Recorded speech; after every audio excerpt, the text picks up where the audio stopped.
नमस्कार दोस्तों, स्वागत है आपका ऑन ट्रैक विद अजय में, जहां हर दिन मिलेगा आपको fresh current affair, static GK, general science के स्मार्ट कॉन्सेप्ट। चाहे आप यूपीएससी, एसएससी, बैंकिंग या रेलवे की तैयारी कर रहे हो तो दोस्तों आप बिल्कुल सही जगह आए हो। अगर आप चाहते हो एक स्मार्ट और फोकस तैयारी तो चैनल को अभी सब्सक्राइब करो, बेल आइकन दबाओ और तैयारी को दो एक नया boost. On track with Ajay, क्योंकि सिलेक्शन के लिए सही ट्रैक जरूरी है। तो चलिए शुरू करते हैं आज के important current affairs. Current affair 23 June 2025 with static GK. पहला प्रश्न, प्रधानमंत्री ने 11वें अंतर्राष्ट्रीय योग दिवस पर सबसे बड़ा योग कार्यक्रम कहाँ आयोजित किया? तो इसका सही उत्तर होगा विशाखापत्तनम। विशाखापत्तनम में हजारों लोगों के साथ योग कार्यक्रम हुआ। दूसरा प्रश्न, हाल ही में होंडा कंपनी ने किस देश में पुनः प्रयोज्य रॉकेट का सफल परीक्षण किया? तो इसका सही उत्तर होगा जापान। जापान की होंडा कंपनी स्पेस टेक्नोलॉजी में नया प्रयोग कर रही है। तीसरा प्रश्न, 2024 में स्विस बैंकों में भारतीयों का पैसा बढ़कर कितना हो गया है? तो इसका सही उत्तर होगा 37,600 करोड़। यह राशि 3 गुना से भी अधिक हो गई है। चौथा प्रश्न, किस संगठन ने त्वचा रोगों की वैश्विक सार्वजनिक स्वास्थ्य प्राथमिकता माना है? तो इसका सही उत्तर होगा WHO, world health organisation. WHO ने स्किन डिजीज को वैश्विक स्वास्थ्य चुनौती माना है। पांचवा प्रश्न, घड़ियाल संरक्षण कार्यक्रम की शुरुआत किस नदी में हुई? तो इसका सही उत्तर होगा गेरुआ नदी। उत्तर प्रदेश की गेरुआ नदी में घड़ियाल छोड़े गए। छठवां प्रश्न, विश्व वर्षावन दिवस कब मनाया जाता है? तो इसका सही उत्तर होगा 23 जून। वर्षावनों की सुरक्षा हेतु यह दिवस मनाया जाता है। सातवां प्रश्न, नई दिल्ली 2025 पैरा एथलेटिक्स के लिए भारत का शुभंकर क्या है? तो इसका सही उत्तर होगा विराज। विराज पैरा एथलीट्स की भावनाओं को दर्शाता है।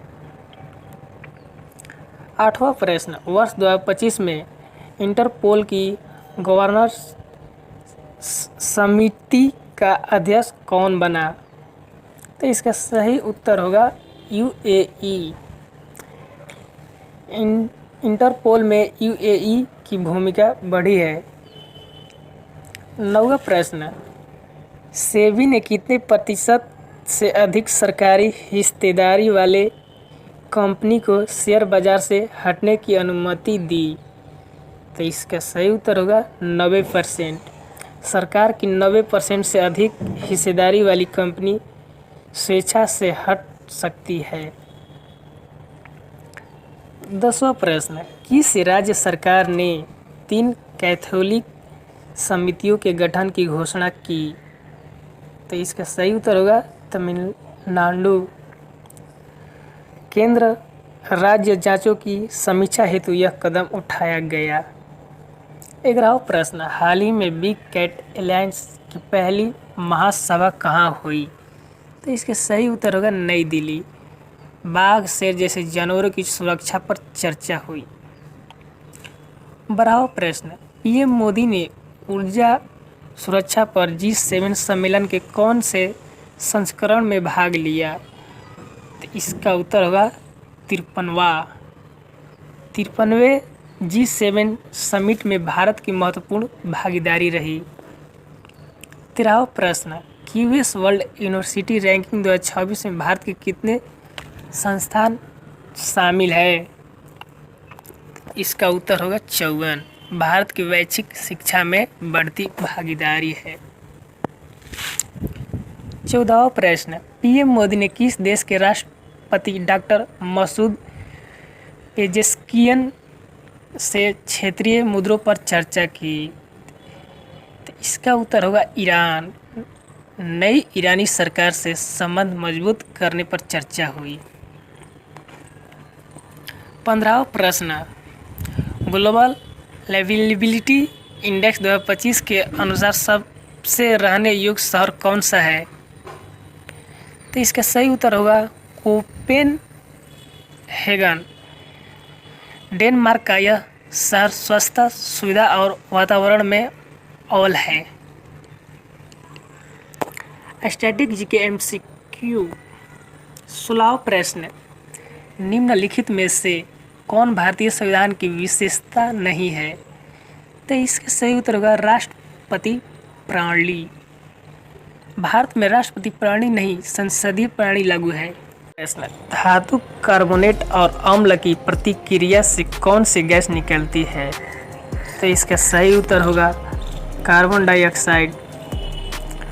यह एक सामान्य रासायनिक अभिक्रिया है।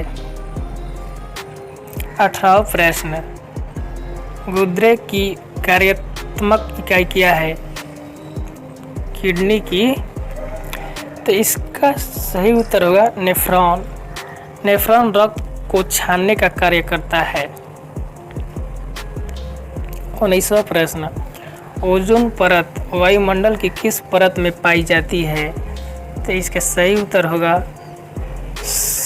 समताप मंडल। यूवी किरणों से पृथ्वी की रक्षा करती है। 20वां प्रश्न, किस नदी को बिहार का शोक कहा जाता है? कोसी को। कोसी नदी की बाढ़ बिहार में भारी तबाही लाती है।